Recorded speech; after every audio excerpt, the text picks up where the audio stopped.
السلام علیکم ورحمۃ اللہ وبرکاتہ نحمدہ ونصلی علی رسولہ الکریم اما بعد۔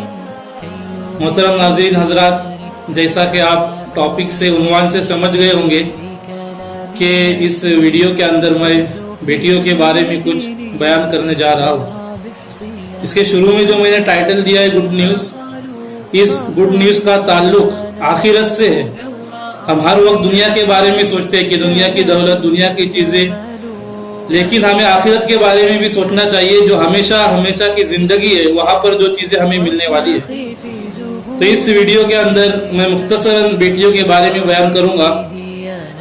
سب سے پہلے ہمیں جان لینا چاہیے کہ اللہ رب العزت جب کسی کو اولاد عطا کرتا ہے تو جیسا کہ قرآن مجید کے اندر آیت ہے کہ اللہ رب العزت جیسا چاہتے ہیں، کسی لڑکے عطا کرتے ہیں یا لڑکیاں عطا کرتے ہیں، یا لڑکیاں دونوں بھی دیتے ہیں، یا پھر کسی کو بانجھ بھی کرتے ہیں۔ تو بیٹیاں دینا یا بیٹا دینا یہ اللہ رب العزت کے قبضے قدرت میں ہے، اور چاہے لڑکا ہو یا لڑکی ہو، انسان کو اس کے اوپر راضی اور خوش ہونا چاہیے۔ اور لیکن دیکھنے میں آتا ہے کہ بعض لوگ بیٹیوں کی پیدائش کو ناپسند کرتے ہیں اور تمنا خواہش صرف بیٹوں کی ہوتی ہے، حالانکہ یہ سراسر غلط ہے۔ اللہ رب العزت نے ایسی چیز سے منع فرمایا ہے، اور یہ بیٹیوں کی پیدائش پر ناراضگی کا اظہار کرنا، ناپسندگی کا اظہار کرنا، یہ زمانے جاہلیت کی چیزیں ہیں۔ زمانے جاہلیت کے اندر ہم دیکھیں گے کہ اسلام سے پہلے بیٹیوں کو ناپسند کیا جاتا تھا، مصیبت اور عار سمجھا جاتا تھا، زندہ دفن کیا جاتا تھا۔ اسی کو قرآن مجید نے زمانے جاہلیت کے نقشے کو بیان کیا ہے۔ سورہ نحل کے اندر یہ آیت ہے جس کا ترجمہ ہے کہ جب ان لوگوں کو خبر دی جاتی بیٹی کی تو ان کا چہرہ سیاہ پڑ جاتا، اور مارے آر کے وہ چہرہ چھپاتے پھرتے اور یہ سوچتے کہ کیا ہم اسی کے ساتھ باقی رہے یا پھر مٹی کے اندر اس کو دفن کر دے۔ تو زمانے جاہلیت کے اندر بھی یہ معمول تھا کہ بیٹی کی پیدائش کو ناپسند کیا جاتا تھا اور ناراضگی کا اظہار کیا جاتا تھا۔ لیکن اسلام نے آنے کے بعد پھر تعلیم دی کہ لڑکا ہو یا لڑکی ہو، اللہ رب العزت کی رضا اس کے اندر سمجھتے ہوئے اس کے اوپر خوش ہونا چاہیے، بلکہ اسلام نے بیٹی کی فضیلت کو بیان کیا۔ ایک طرف جہاں پر فرمایا کہ ماں کے قدموں کے نیچے جنت ہے، دوسری طرف عورت کے مقام، مرتبے اور فضائل کو بیان کیا گیا۔ قرآن مجید نے جو زندہ دفن کیا جاتا تھا اس پر روک تھام لگائی۔ وَإِذَا الْمَوْءُودَةُ سُئِلَتْ، جب زندہ درگور کی جانے والی بیٹیاں، لڑکیاں پوچھیں گی کہ بِأَيِّ ذَنبٍ قُتِلَتْ، کہ کس گناہ کے اندر انہیں قتل کیا گیا۔ ایک صحابی قیس بن عاصم رضی اللہ تعالیٰ عنہ صحابی ہے، اسلام لانے سے پہلے انہوں نے اپنی 8 بیٹیوں کو زندہ دفن کیا۔ ایک روایت کے اندر 12-13 بھی ملتے۔ اللہ کے نبی کریم صلی اللہ علیہ وسلم کی خدمت میں حاضر ہوئے اور کہنے لگے کہ اللہ کے نبی، میں نے اس طرح کا کام کیا ہے۔ اللہ کے نبی نے فرمایا، چونکہ اسلام لا چکے تھے، پچھلے گناہوں کی معافی کا اعلان تھا، اللہ کے وسلم نے فرمایا کہ اس ایک جان کے بدلے ایک اونٹ قربان کر دو۔ ایک روایت کے اندر ایک جان کے بدلے غلام آزاد کر دو، ایسے الفاظ ہے۔ قیس بن عاصم رضی اللہ تعالی عنہ جب وہ آ رہے تھے اللہ کے نبی کریم صلی اللہ علیہ وسلم کی مجلس کے اندر، اللہ کے نبی نے فرمایا، دیکھو قوم کا سردار آ رہا ہے۔ اس وجہ سے فرمایا تھا کہ وہ سنجیدہ تھے، نیک تھے، انصاف پسند تھے، اور زمانے جاہلیت کے اندر بھی شراب نہیں پیتی، لیکن ایسے شخص کے ہاتھوں سے بھی 8, 10, 12 لڑکیاں زندہ دفن ہو چکی تھی۔ شریف آدمی کے ہاتھوں جب اتنی زندہ دفن ہو چکی تھی تو جو شریر ہے، جو ضدی قسم کا ہوگا، جو نافرمان ہوگا اور سرکش ہوگا، اس نے تو کئی ساری لڑکیوں کو زندہ دفن کر دیا ہو۔ تو زمانے جاہلیت کے اندر یہ حال تھا، لیکن اسلام نے اس کے اوپر پوری طریقے سے پابندی لگائی، عورت کے مقام مرتبے کو بیان کیا کہ وہ عورت ہی ہوتی ہے جس سے انسان جنم دیتا ہے، وہ ماں ہوتی ہے جس کے قدموں کے نیچے جنت کہا گیا، اور وہ عورت ہی ہوتی ہے جو انسان کے ہر مصیبت کے اندر، ہر اس کے خوشی اور دکھ کے لمحے کے اندر اس کے ساتھ ہوتی ہے۔ حدیث شریف کے اندر بیٹیوں کی پیدائش جو اصل مجھے بتانا ہے کہ اللہ کے نبی کریم صلی اللہ علیہ وسلم نے خوشخبری دی ہے کہ جس کی